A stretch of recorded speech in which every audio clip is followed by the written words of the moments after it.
দুই,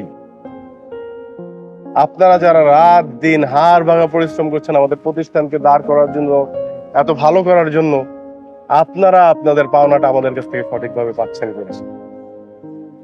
আমি খুবই কৃতজ্ঞ যে অল্প সময়ে আমি আপনাদের কাছ থেকে অনেক কিছু শিখেছি। আসলে আমাদের দেশটা খুবই ছোট একটা দেশ এবং আমাদের অর্থনীতি কিন্তু খুবই শক্তিশালী না, কিন্তু বাংলাদেশের অর্থনীতিতে যে কয়েকটি শক্তিশালী পিলার আছে তার মধ্যে গার্মেন্টস ইন্ডাস্ট্রি অন্যতম গুরুত্বপূর্ণ। কোনো কারণে যদি এই ইন্ডাস্ট্রি একটু এদিক সেদিক নড়ে যায় তাহলে কত ভয়াবহ পরিস্থিতি হতে পারে আপনারা চিন্তা করতে পারেন। আরে সরকারি পরিসংখ্যান অনুযায়ী বাংলাদেশে প্রায় 50,17,000 মানুষ এই পোশাক শিল্পের সাথে জড়িত। যদিও আমরা মনে করি সেই সংখ্যাটা আরো অনেক বেশি, প্রায় 2 কোটি, তাই না বাবা? 2 কোটি মানুষ, এবং তাদের ঘরে যদি আমরা 4 জন করে সদস্য ধরি তাহলে প্রায় 6 কোটি মানুষ সরাসরি এই ইন্ডাস্ট্রির সাথে জড়িত। যদি কোনো কারণে গার্মেন্টস ইন্ডাস্ট্রি গুলো বন্ধ হয়ে যায় বাংলাদেশে, চিন্তা করেন তো কত ভয়াবহ অবস্থা তৈরি হবে।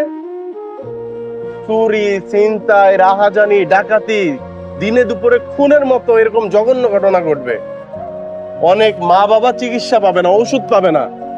অনেক ভাই বোন আসলে তার পড়ালেখাটা ঠিকভাবে করতে পারবে না, না খেয়ে থাকবে। বাবা তো বলেছে যে আমি দেশের বাইরে পড়ালেখা করেছি, আমেরিকায় ছিলাম। যখন আমেরিকার বড় বড় আউটলেট গুলিতে যেতাম দেখতাম দামি দামি পোশাক, এবং সেই পোশাকগুলির গায়ে লেখা মেড ইন বাংলাদেশ। গর্বে না বুকটা ভরে যেত। এবং এই যে আমরা গর্বিত হতাম, এর প্রধান কারিগর কারা জানেন? আপনারা। আপনারা আপনারা যদি না থাকেন আসলে আমাদের গার্মেন্টস ইন্ডাস্ট্রি অনেকগুলো থ্রেটের মধ্যে দিয়ে যায়। ইন্টারন্যাশনাল কম্পিটিটর, লোকাল পলিটিক্স, অনেক কিছুই এখানে ইনভলভ। যে সময় যে সরকার ক্ষমতায় থাকে, সরকার দলীয় লোকদের এই মিটিং মিছিলে গার্মেন্টস বন্ধ করে লোক দেখানোর জন্য লোক নিয়ে যাওয়া, এগুলো বন্ধ করতে হবে।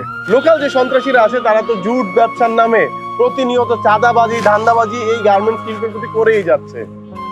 বাবা, আমি তোমার মাধ্যমে গার্মেন্টস ব্যবসায়ীদের বলতে চাই, ভাই আপনি তো এই ব্যবসায় এসেছেন লাভ লস জেনেই। আপনার যখন একটু লস হবে তখন আপনি আপনার কর্মীদের ছাঁটাই করে দিবেন। যে মানুষগুলো দুঃখের সময় আপনার পাশে ছিল, সে তার সব সুখ ত্যাগ করে আপনার পাশে ছিল, তাদেরকে আপনি বাদ দিয়ে দিবেন।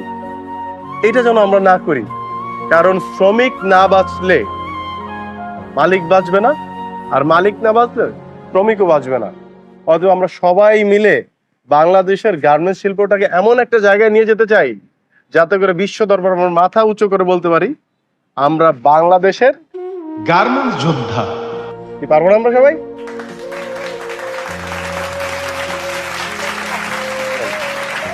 আর